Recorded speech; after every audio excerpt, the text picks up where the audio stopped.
দাদা বাবুরা মুস্তাফিজুর রহমান বাংলাদেশি আর ওই তারা আইপিএল তো মুস্তাফিজুর রহমানের নাম বাদ দিয়া দিছে। তো দাদা বাবুরা আপনারাও বাংলা ল্যাঙ্গুয়েজ বাদ দিয়া দেন। আপনারা দেশে অধিকাংশ মানুষই তো বাংলা ল্যাঙ্গুয়েজ ব্যবহার করে, তো আপনারা চাইলে বাংলা ল্যাঙ্গুয়েজ বাদ দিতে পারবা। আমরা বাংলাদেশিরা যে খাবারগুলো খাই, আমরা বাংলাদেশের যে আইকনিক যে ফুডগুলো আছে আপনারা এগুলো বাদ দিয়া দেন, কারণ এগুলো তো বাংলাদেশের খাবার। তাহলে এখানে এগুলো আপনারা বাদ দেন না।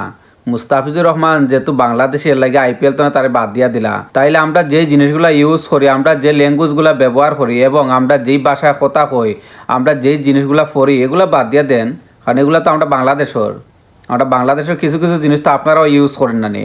এই বাংলা ল্যাঙ্গুয়েজটা তো হচ্ছে বাংলাদেশের না নি, তাইলে এগুলো আপনারা এখানে ইউজ করবা। আপনারা হিন্দি ল্যাঙ্গুয়েজ ব্যবহার করবা, আতায়ে কাতায়ে চাতায়ে এইসব আপনারা ব্যবহার করবা। আপনারা বাংলা ল্যাঙ্গুয়েজ ব্যবহার করেন। এখানে বাংলাদেশের মুস্তাফিজরা যদি আপনারা বাদ দিয়া দিতে পারেন, তাহলে বাংলা ল্যাঙ্গুয়েজ ব্যবহার করবা কেন? বাংলাদেশের পোশাক আশাক আপনারা ব্যবহার করবা কেন?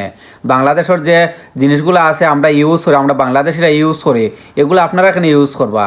চাইলে এগুলো বাদ দিয়া দেন, সব কিছু হিন্দি করিয়ালান।